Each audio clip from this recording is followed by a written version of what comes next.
Welcome back to the Road to 237. This is episode 28. This week was a nice week of running where I kind of take on a revenge workout, reattempt one that failed last week, and get some faster miles in on a 12-mile long run during the weekend. All of this leading up to the Grandview Yard Half Marathon, which will be next week. So let's take a look at how the week went. Day one, and today I did about 8.5 miles with 8 20-second strides in there. This week will be easy runs with the exception of I'm going to retry the workout from last week on Wednesday and then some faster miles in the long run on Sunday. Next weekend will be, not this coming weekend, but the following is the Grandview Half. So kind of getting into like a sort of a mini taper. I wouldn't call it a true taper because part of the goal for this is to just take it in marathon block training, because I'm not racing a half marathon. I am racing the Columbus Full. So that being the case, I still want to give it a little consideration and opportunity to, go a little bit faster. So treat it as a really good workout. So that's kind of the goal there. Today, only a little bit of pain in the hip, so I think things are trending in the right direction there. So hopefully it was just something that needs stretched out a little bit. And it was mostly when I went faster. So we'll try it again tomorrow, see how it feels. And then hopefully nothing is fast enough on the workout on Wednesday that would really tweak it either. These were strides, which are quite a bit faster. So all in all, good day. Two updates today. I ran out of time or forgot, maybe it's more likely, to record yesterday.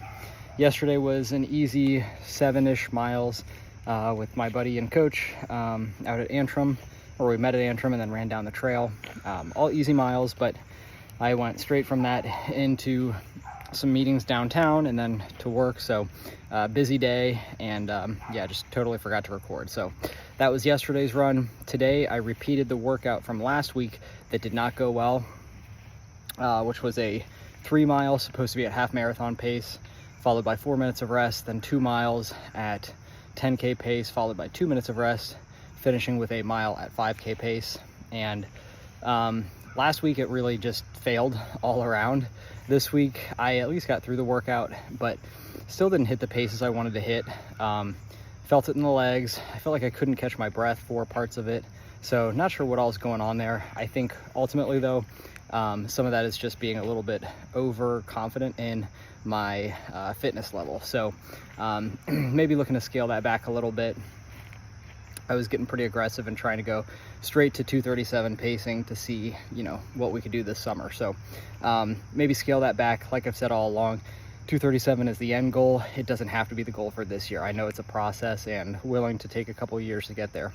So all in all, today, the 3 mile session went right around goal pace. I think that one was pretty good. The 2 mile, the first mile was probably 5 to 10 seconds slower than goal pace. The second mile then was like 20 seconds slower. So it really fell off. And then the third mile, the final mile, I was able to pick up the pace again and go faster than I did on the 2 mile, which is great, but it was still ended up being probably 35 seconds slower than goal. So all in all, got the work in, got the miles in, and we'll just adjust and go from here.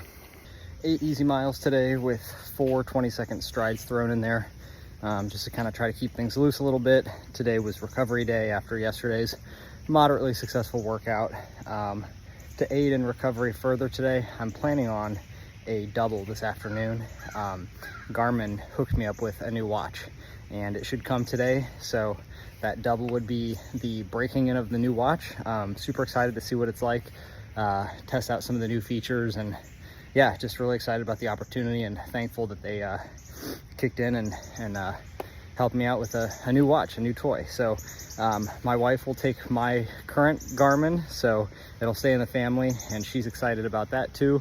She's been running with an Apple Watch, which I just don't think has the same capabilities that she needs as she's getting into more serious running and trying out some workouts and things. So Garmin really helping out the family here. Super excited about it. I'll share some details once that package arrives today. Went for the afternoon double, but no watch. It did not come today. It got delayed a day, so we'll have to wait until tomorrow to see what the new Garmin looks like, but had already committed to it, so I went for that afternoon double. Got just over 4 miles in, and it should put me around 60, I think, for the week when it's all said and done. So a couple more runs still yet to go. And yeah, anxiously awaiting that new Garmin. 8 miles down by the river this morning. I shortened the normal river route just to keep it at 8 miles instead of 10. All easy miles, although I did have some fun on some of the uphills. Ended up being probably 3 20-ish second hill strides, just to mix it up a little bit. Today was mostly recovery day, but I don't think there's much harm in putting strides in hardly any time. So probably try to get a bike ride in either today or tomorrow. Again, nothing crazy. We're done with Pelotonia, so we don't need to train for anything, but I think it's just a good form of cross training, easy, low effort. Build that aerobic base a little bit more, and then the weekend we'll have a 12-mile long-ish run with some fun spicy miles in there. All right, just did 12 miles with the Columbus running group out in Westerville. I've never run out in Westerville before. This was a new trail for me. We just went up the Westerville bike path.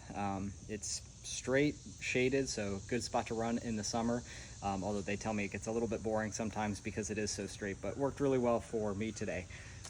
There's a group that went 4 miles out and then turned around. I went with another guy. We did 6 out, turned around, and then picked up 4 tempo miles on the way back, and went really well, especially considering how some of the faster miles have gone here more recently that didn't go as well. We went 550, 550, 542, 537, I think. So averaged 545, which was the goal for that tempo session. So close out the week here. Next weekend, we've got the Grandview Half coming up, which again isn't a race for me, but it'll be a hard effort, and I'm going to really use it more as fuel training, try to get all the carbs in and see how we're going to feel come Columbus Marathon this fall. So great week of running this past week. Looking forward to a bit of a down week, lighter intensity, and the Grandview Marathon half marathon next weekend. All right, so all in all, great week of running. Recovered well from Pelotonia. Moderately successful there on the revenge workout of a sort. I think, the reality, like I said, is just kind of fitness is not where I had maybe hoped that it would be. Still in a great spot though. So just more work to be done. We knew that was very possible with the road to 237. So making good progress, and we'll see where we end up for the fall. That Sunday workout went really well, positions me well, I think, to be able to go into the Grandview Yard the following weekend. Just a quick note on that. I have decided I'm not going to outright race that. It's going to be a nice hard run. We're going to target 6:15 pace based on humidity, heat. It's a fairly hilly course, and there are some bigger workouts coming the back half of August and September here that I want to make sure that I'm really able to hit. And all-out racing with the Grandview Yard, timing-wise, just wasn't a good call. So it'll still be a hard run, but 6:15 pace is the goal for that, and should be a good week. So let's see how next week goes, and we'll recap on the Grandview Yard Half Marathon when that comes up. As always, thanks for watching. If you've got any questions, comments, please drop them in the comment section below. I'd love to engage.